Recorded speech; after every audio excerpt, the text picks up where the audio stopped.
La siguiente es una producción de 360podcast.sb.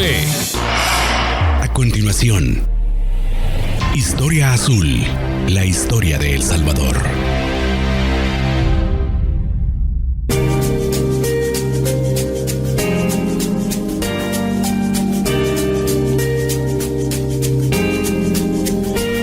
Bienvenidos nuevamente a este espacio llamado Historia Azul, la historia de El Salvador. Estamos, por supuesto, con Herbert Erquicia, el que sabe de historia, nuestro amigo arqueólogo e historiador. Ya no te vuelvo a decir arquitecto desde la segunda temporada. Y en esta ocasión vamos a tener, para dar inicio a esta tercera temporada, gracias al apoyo que ustedes nos han brindado a través de todas las plataformas en las cuales pueden encontrarnos, vamos a dar inicio a esta tercera temporada con un invitado de lujo. Nos acompaña este día Roberto Valdés, de quien Herbert pues ya les va a hablar un poco más. Y en esta ocasión, para comenzar esta temporada, vamos a hablar de un libro.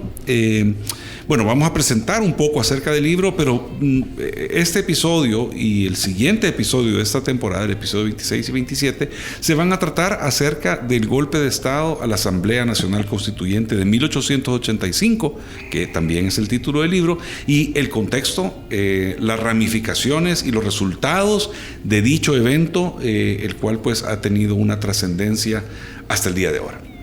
Herbert. Hola, ¿qué tal a todos y a todas? Pues contento de iniciar esta tercera temporada y con el episodio 26 y por supuesto muy agradecido y muy, ¿cómo se llama? Importante, ¿verdad? En este sentido, pues tener a un invitado como Roberto Armando Valdés Valle, ¿verdad? Que es su nombre completo. El mero. Una de las cosas importantes de Roberto es que me interesa mucho ver parte de su currículum, porque él primeramente es doctor en filosofía iberoamericana, ¿verdad? Y luego pues tiene licenciatura en teología, tiene un Master of Arts en Loyola University, ¿verdad? Y la licenciatura en filosofía, ¿verdad? Aparte es profesor de educación media en filosofía, o sea que aquí no hay donde perderse, Carlos, ¿verdad? Con este súper invitado que tenemos. Ya decía vos, vamos a presentar el libro, ¿verdad?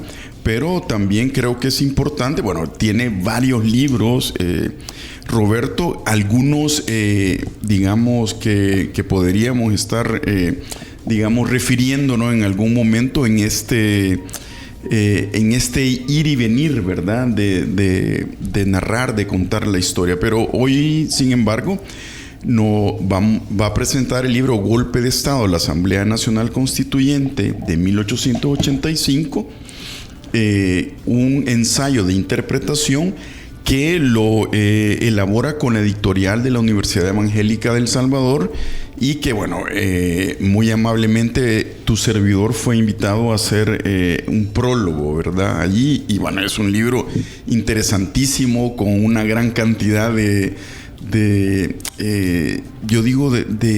complejidades, ¿verdad? De la vida política de esos finales del siglo XIX, que eso es lo que vamos a estar hablando, ¿verdad? Y cómo, cómo también muchas veces podemos traer a cuenta, ¿verdad? Esto es lo interesante de los podcasts de historia, y en este caso es que cómo podemos traer en cuenta ese pasado y ver muchas cosas en el presente, ¿verdad? O preguntarnos también, ¿y por qué es que se dan estos resultados en el presente, ya sea en A o B ámbito de la vida, ¿verdad? Pero tiene que ver también con esa parte de la historia. Entonces yo doy cordialmente la bienvenida oficialmente a Roberto Valdés Valle, amigo, colega y una persona que admiro mucho por lo que escribe y obviamente como persona y como profesional.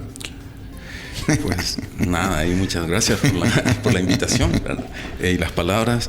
Yo lo primero quizás como... Hicimos unos juegos florales tuyos, ¿verdad? ¿Te diste cuenta? Pues yo realmente muy contento de estar aquí con ustedes. Déjenme decirles que yo los había visto, la historia azul los había visto en Instagram, ¿verdad? Y dijiste, algún día, jamás me imaginé que iba a estar, porque yo veía lo de la historia azul, ¿verdad? Y entonces uno piensa, el añil, ¿verdad? Entonces, o todo azul, todo nice, todo así, blue. todo blue. Y de repente, el dólar blue de Argentina. Y de repente así lo digo muy honestamente, me di cuenta que tenían el podcast. Y después de varias veces ahí viéndolos ahí en Instagram, al final decidí entrar. Y debo decirles que no pude resistirme a oír casi todos los podcasts de una sola vez, ¿verdad? Creo que me tiré como un par de... Toda la semana de agosto. Fíjate que estuviste bastante tiempo en el tráfico. Quizás lo voy a decir, así que me gusta mucho escuchar este tipo de podcast cuando estoy cocinando. Ok, mira. Entonces estoy cocinando, entonces sobre todo cuando si hay mucho ruido me pongo también los audífonos, ¿verdad? Entonces, pero debo decirles que realmente me encantó mucho. Muchísimas gracias. El podcast y me parecieron muy interesante la dinámica que tienen. El juego que tienen ustedes, el dinamismo que hay entre ustedes dos, y los temas me parecieron muy interesantes. Me tiré todos los del ferrocarril, que me aprendí mucho sobre eso.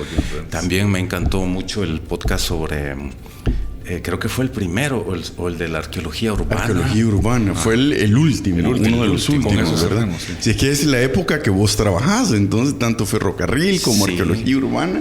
Pero ¿verdad? El tema entonces realmente yo los felicito por este esfuerzo que están haciendo, y es un podcast que es serio, digamos, bastante académico, pero también como un buen feeling, digamos, ¿verdad? Mira, siempre fue un reto. Ya ves que la historia sí es una disciplina que demanda una gran habilidad para poder abstraerse de todo, ¿verdad? Y estar sumamente ensimismado en el tema que uno está trabajando. Y no toda la gente tenemos esa habilidad, esa capacidad de concentración, que son rigores de la disciplina del estudio de la historia. Entonces, siendo la historia tan importante, una cosa tan importante en la vida de las personas, consideramos que era nada más que justo encontrar una forma de cómo llevarle todo este contenido, ¿verdad? Aunque sea fragmentado, aunque no sea en la línea de tiempo que uno puede estudiar normalmente ese tipo de conocimiento, a toda la gente, y que fuera agradable y que fuera digerible, ¿verdad? Y que no fuera aquella cantidad de fechas una tras otra donde se vuelve complicado y árido, ¿verdad? Entonces es importante matizarlo con puntos de contacto con la vida real, actual, ¿verdad? Tratar de establecer vínculos entre la forma de ser de las personas de antes y las de ahora, de manera que logremos encontrar esas doble vías, ¿verdad? Que le permitan a la gente establecer algún tipo de símil entre lo que se hacía, lo que se hace, por qué se hacía, por qué se hace, y ver tal vez ahí en esa dinámica de las épocas cómo hemos ido conformando los salvadoreños que somos actualmente, ¿verdad? Yo antes de iniciar ya esto, quiero agradecerte, Roberto, por tus palabras, porque personalmente a mí me parece muy importante que, viniendo desde un colega de las ciencias sociales y humanidades, te expreses así de lo que hacemos, pues, porque eso obviamente legitima, ¿verdad?, que lo que estamos haciendo, pues, que gusta, ¿verdad? Y para mí eso sí es importante. Quisiera, antes ya prometo no decir nada más, agradecer también a los amigos de Latin Podcast Awards, que en Estados Unidos es una asociación que con un gran esfuerzo está aglutinando todo el talento latinoamericano, o inclusive iberoamericano, porque están también pues los hermanos españoles, en podcast que permitan presentar el talento de quienes hablamos español. Y ellos han tenido a bien nominarnos en la categoría de historia, de podcast de historia, y para nosotros pues solo el hecho de que desde nuestra primera temporada ellos nos vieron con ojos de cariño y de respeto, y nos nominaron para este proyecto proyecto que esperamos, ¿verdad?, que termine este ciclo de las nominaciones, termine este año, en octubre, noviembre. Así que ojalá crucen los dedos. Sí. No, sí, que será. Ya estar nominado. Yo ya me siento en la alfombra roja. Es un gran reconocimiento, y sobre todo porque, o sea, permítame que le diga, o sea, yo he escuchado varios podcasts de cosas de historia, ¿verdad? Y de filosofía también. Y realmente los encuentro. No es tan fácil esto de hacer un podcast. O sea, uno cree que es así solo de sentarse y empezar a hablar y eso. Realmente tiene su ciencia y hay que repensarlo. Y les digo que es realmente he comparado los capítulos de ustedes con otros hechos en otros países y realmente es un gran aporte realmente el que están haciendo, y por eso para mí también es un honor estar aquí con ustedes. Muchísimas gracias. Con ustedes gracias, Roberto. Entrando en el tema, yo quisiera, bueno, para los amigos y amigas que nos escuchan, tenemos un tema, que es obviamente el título de tu libro, que es El golpe de Estado a la Asamblea Nacional Constituyente de 1885. Nosotros queremos saber, o sea, qué estaba ocurriendo en 1885 y luego lo que sucede después del golpe y cómo se configura todo esto. Pero una pregunta que se harán nuestros escuchas, ¿verdad?, y también que nos ven por el canal de YouTube, es, bueno, ¿de dónde se saca esa información una persona, un investigador como vos, como yo? O sea, ¿de dónde se saca la información, verdad? Las fuentes, ¿de dónde retomamos la fuente? Me gustaría que hablaras cuáles fueron tus fuentes primarias, secundarias, cómo vas construyendo una investigación tan compleja como esta, ¿verdad? Una investigación política, económica, social, de hace más de 100 años, pero ¿cómo lo vas adquiriendo? Fíjate que yo quizás aquí comenzar por destacar la importancia que tienen el trabajo que ha hecho bibliotecas, por ejemplo, como de la Universidad Centroamericana, la UCA, las colecciones especiales, que tiene una gran cantidad de periódicos que le fueron donados. Por ejemplo, una parte de la colección se la donó Víctor Jerez, ¿verdad? No a la UCA, sino que, digamos, los familiares de Víctor Jerez se lo terminan donando. Entonces, se le ha dado mucho cuidado a estos periódicos. Entonces, el primer punto es tener acceso a estos periódicos en original, ¿verdad? Todavía ahí está. ¿En serio? Sí. ¿Ojeaste esos periódicos? Sí. Luego después la universidad los ha ido digitalizando. Entonces, y están disponibles. Dato morboso, ¿te acordás cuánto costaba uno de esos periódicos de circulación? Pues, suponete que quizás aquí medio real, ¿verdad? Medio real, o sea, 6 centavos. Sí. ¿Verdad? Entonces, y luego lo otro es muy importante, es cuando se digitalizó el diario oficial. Se llamó un proyecto que se hizo, no me recuerdo cuándo fue, pero que se digitalizó todo, desde 1848 hasta 1950. Sí. Y eso está disponible también en el internet. Entonces, el hecho de tener los periódicos, pero sobre todo tenerlos digitalizados, es lo que le permite a uno tener poder estudiar estos documentos con bastante detalle, volverlos a ver. Digamos, ustedes se recordarán que antes, cuando uno iba a los archivos, pues solo tenías la oportunidad de ver ahí el documento y tomar notas y lo que se te ocurría, que era lo importante en ese momento. Pero ahora llegas y le tomas foto y podés estar en tu casa revisando el documento y volver, porque hay cosas que no las ves en el primer momento, sino hasta una segunda. Y tenés acceso, y eso está, como dijiste, que estaba digitalizado. ¿Tenés acceso a algún tipo de intranet donde podés consultar eso de forma remota? Digamos, alguien que está investigando en Berkeley, ¿verdad? Que quiere saber algo de la historia, ¿tiene acceso como académico que es a este tipo de información? Sí, eso está disponible en línea. En línea, y también es una cosa muy importante que están haciendo el consorcio de universidades, ¿verdad? Sí. Que cada vez están digitalizando los documentos y los están subiendo, y todo es libre, gratis, ¿verdad? O sea, la biblioteca... Realmente el que no quiere aprender cosas de historia es porque no quiere, ¿verdad? O no escucha Historia Azul, una de dos.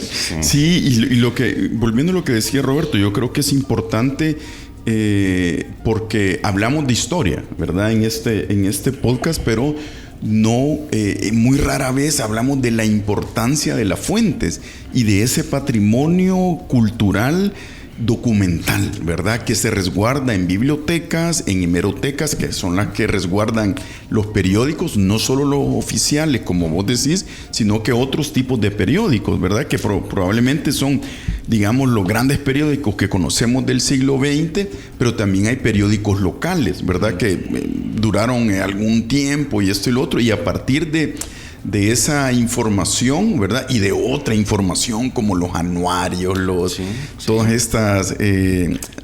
bueno, hay una gran cantidad de información, es como se va recolectando y se va armando. Es como armaron un rompecabezas, ¿verdad? Y vas construyendo ahí y obviamente vas dialogando con la base teórica. Claro. Ahora, fíjate que en ese punto es bien interesante. En realidad es el tener acceso a estas fuentes primarias, cada vez más acceso.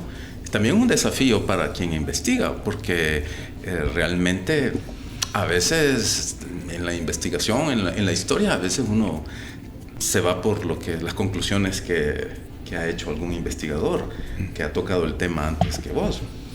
Y entonces vos asumís como las conclusiones. Pero cuando empezás a ver las fuentes... Y vas repitiendo esa verdad, digamos. O sea, lees las fuentes originales y te das cuenta como que no era tan así como te lo planteaba este investigador.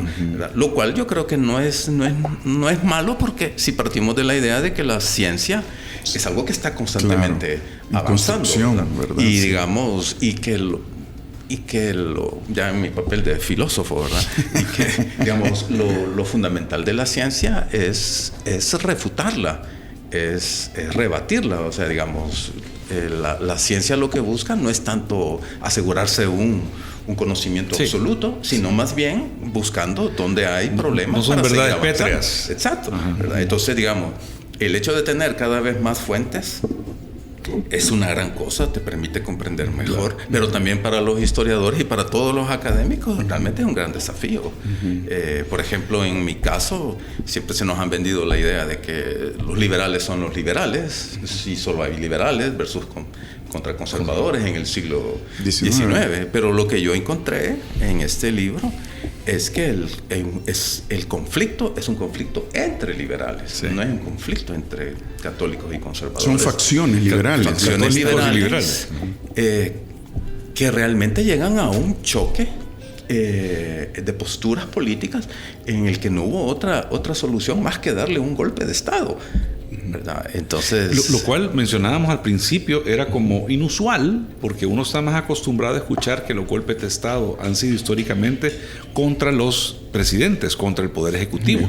Pero en El Salvador es un tema sobre el ataque a la Asamblea Nacional Constituyente, lo cual de por sí hace como interesante el planteamiento, ¿verdad? Porque pues es algo que sucedió en 1885, ¿verdad? Y como decía Herbert, creo que un buen punto de partida de todo esto es entender ese contexto, cuál era el hervidero, qué era lo que se estaba cocinando y cómo llegamos a este punto. De hecho, como digamos, el objetivo del libro es tratar de explicar por qué el presidente Francisco Menéndez, que era liberal, ¿verdad?, le da un golpe de Estado a una asamblea constituyente, lo cual es muy grave porque, digamos, no es una asamblea legislativa normal, porque, digamos, podemos distinguir entre las asambleas legislativas y la asamblea constituyente. La asamblea legislativa es, por lo menos en el siglo XIX,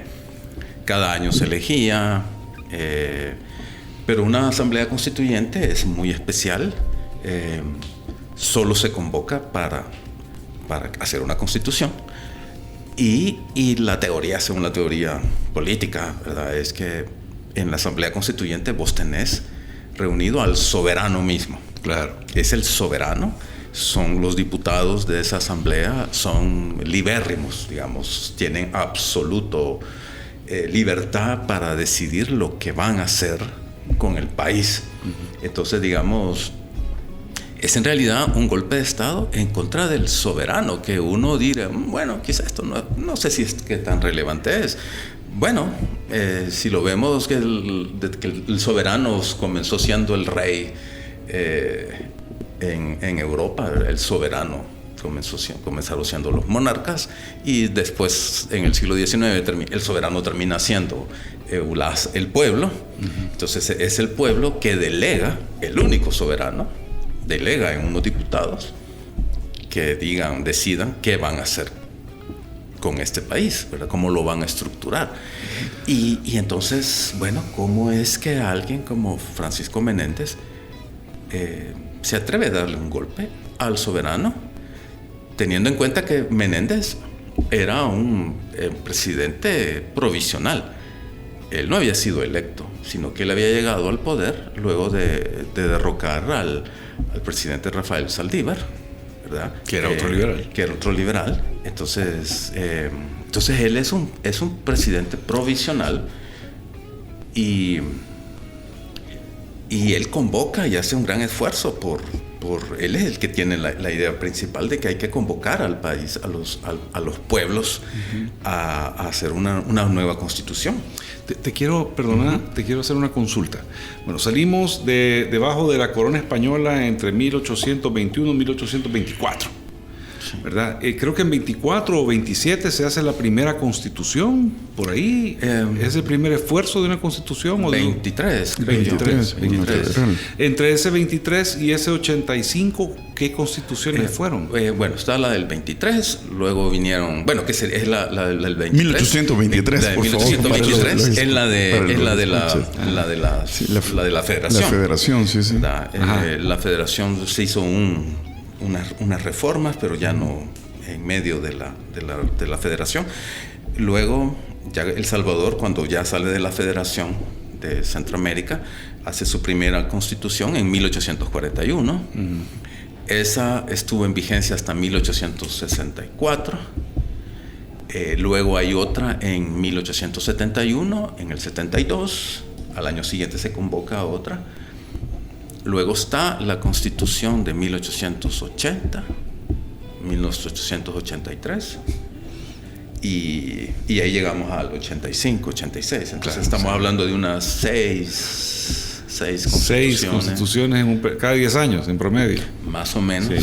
Sí, es una locura, ¿verdad? Porque realmente es decir, yo entiendo que todo debe renovarse, y en algunos países hay ¿cómo se llama? Como en Estados Unidos son los amendments, ¿verdad? Que son como actualizaciones o correcciones o afinaciones que se hacen sobre la visión que según el legislador se tenía en esa constitución. Pero aquí la forma de hacerlo en América Latina ha sido la de quitar una constitución y poner otra. Pero fíjate que yo diría que cada constitución de estas que se fueron haciendo fue respondiendo a un momento político bien concreto, ¿verdad? Por ejemplo, la del 1841 es ahora que somos país independiente. Tenemos que darnos, ya fuera de la federación, necesitamos una constitución para la república, ¿no? Claro.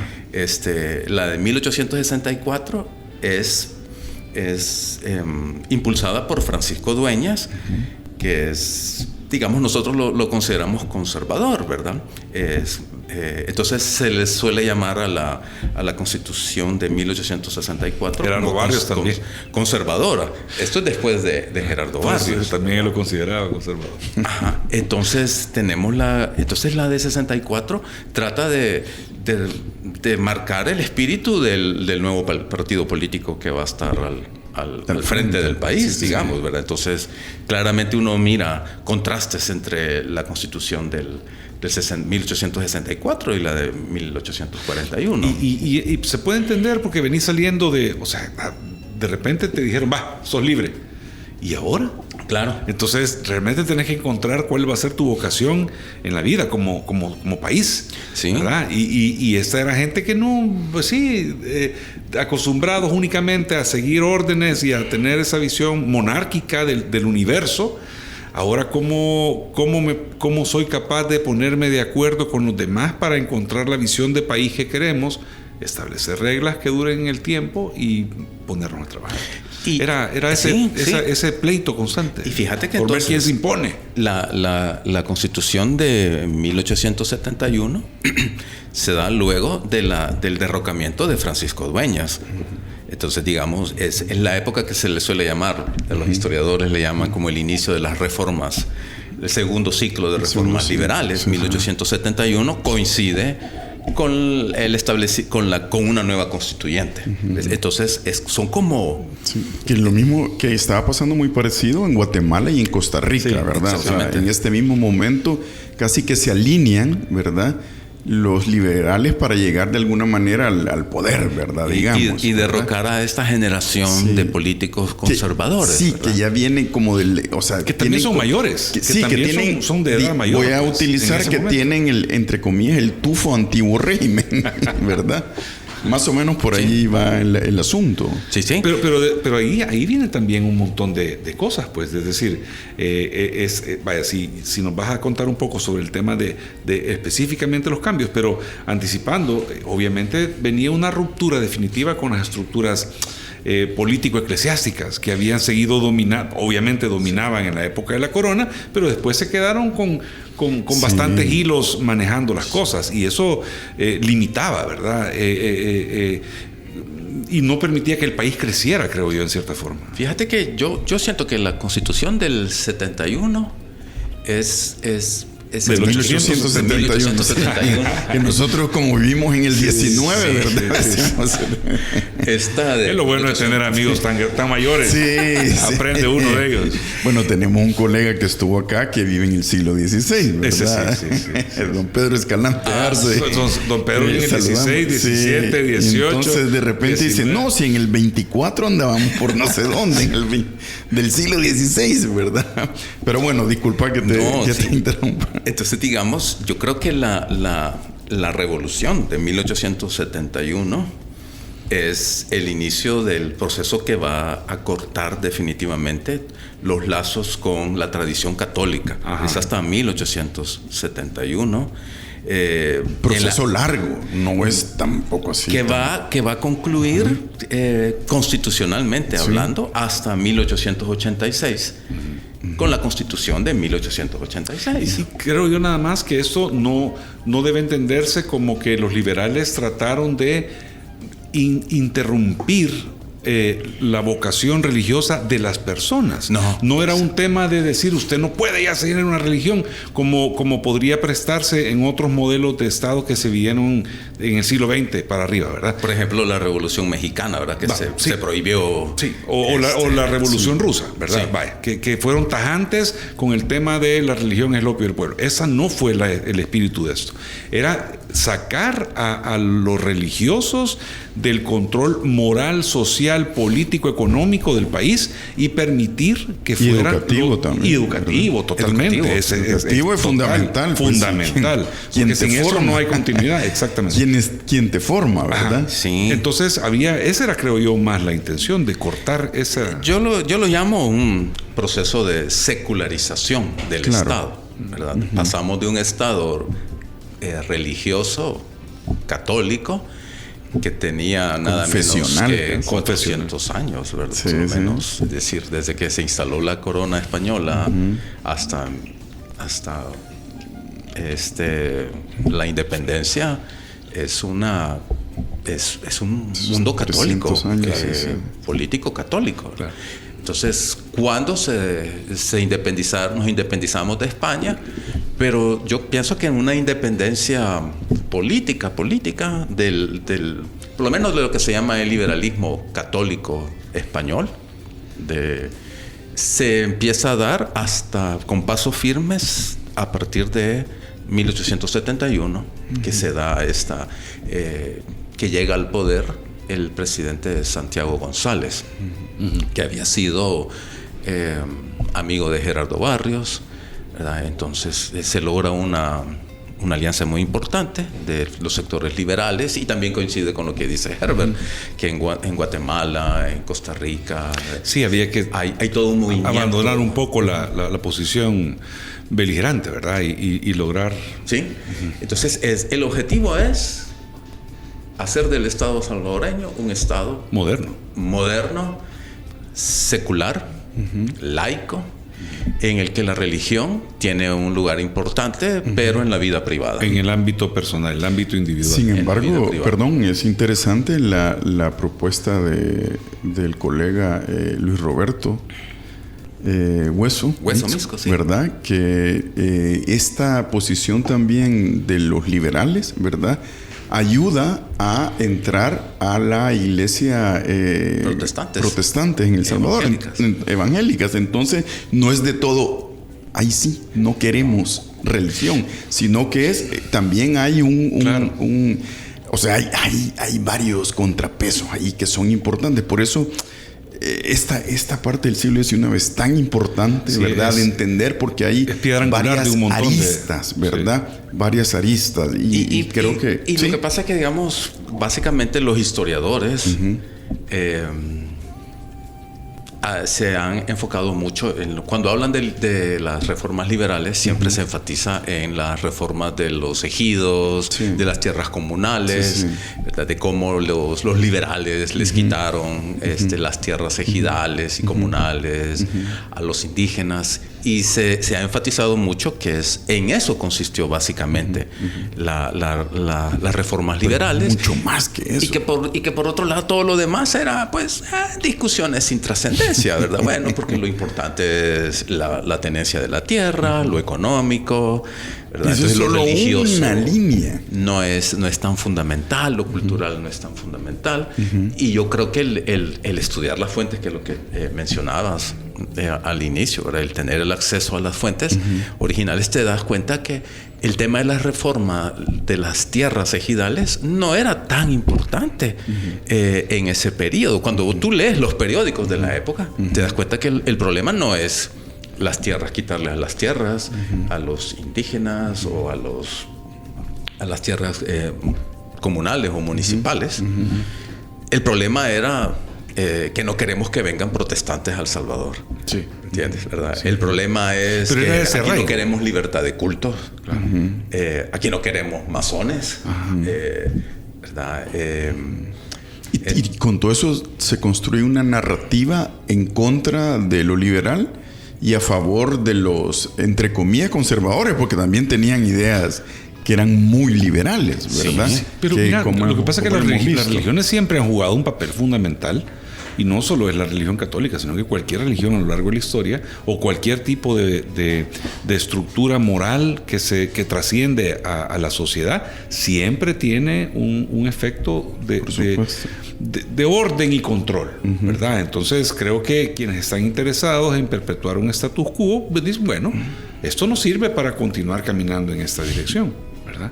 Y eso también el Estado es orden y control. No, claro, pero exactamente, por eso mismo, en este caso, es el Estado el que dice, no, espérate, ¿cuál libertad de cultos? Aquí estamos bien, ¿por qué no venía a cambiar el canal? Nada. Sobre todo porque ellos decían, ¿por qué vamos a abrir la puerta a protestantes si el 100% de los salvadoreños son católicos? Pues sí, eso está bueno para países como Estados Unidos, ¿verdad? Pero aquí en El Salvador, imagínate, en el siglo XIX, los sectores conservadores y la iglesia diciendo, pero es que dígame, ¿para qué vamos a permitir la libertad de cultos? Si aquí todos somos católicos. Entonces ahí donde yo siento que es la concepción, eso es para mí lo que es la modernidad. Es decir, porque, o sea, ser moderno según los liberales era apertura. Claro. ¿Me entiendes? No solo son problemas económicos. Claro. Es apertura. No la apertura económica, sino que la apertura ética, moral, social, de opinión económica. Acuérdate que también estos modelos conservadores... Liberales del 19, ¿verdad? Ojo, estamos hablando de los liberales del 19. Y estos conservadores están viviendo, están en la agonía, son los últimos resabios que quedan de la época de Ilustración, si te querés poner así de radical, porque al final del día, pues sí, la Ilustración lo que pedía era eso, que hubiera apertura, que el hombre no estuviera limitado, ¿verdad? Que no existieran factores externos que limitaran al hombre en alcanzar lo que él podía hacer. Entonces, claro, los conservadores tenían todavía esa colita, ¿verdad? Que no querían soltar ese pararrayo, ¿verdad? Del poder divino que nos dice cómo es la vida, y nosotros somos los representantes e intérpretes de eso. Entonces, ese contexto de esa pugna entre cambiar o no cambiar es lo que crea esa antesala de todo esto que se da, que creo que lo podemos tocar en el siguiente episodio. Sí, yo creo que sí. Aquí tenemos. No hemos entrado en materia todavía. Pero así son las buenas sopas. Quieren 3 herbores para que queden ricas. Sí. ¿Verdad? Vaya, pues entonces, agradecidos con todos, especialmente contigo, Roberto, por este tiempo y por las personas que nos han dedicado estos minutos, ¿verdad?, para poder acompañarnos en este inicio de la 3ª temporada de Historia Azul, la historia de El Salvador. Y estamos entrando en temas sumamente interesantes porque son esos temas que aterrizan en un punto específico de la historia y que tenemos que entenderlos. Es imprescindible entenderlos para comprender todas esas ramificaciones que nos han llevado a ser el país que somos actualmente. Herbert, como siempre, pues vas a cerrar los episodios con una frase que nos evoca a pensar y que durante la siguiente semana va a tener entretenido a todo el mundo. Sí, bueno, esta vez, como tenemos un filósofo y estamos hablando de todo esto, pues voy a citar a Aristóteles, ¿verdad? Que dice: no se puede desatar un nudo sin saber cómo está hecho. Mira, exactamente. Y eso es lo que tenemos que entender, ¿verdad? Desde la historia tenemos que entender cómo está hecho ese nudo para poder desatarlo, ¿verdad? Totalmente. Así que, gracias, Roberto. Muchísimas gracias a todos y nos escuchamos la próxima semana en otro episodio, en el episodio número 27 de Historia Azul, la historia de El Salvador. Muchas gracias.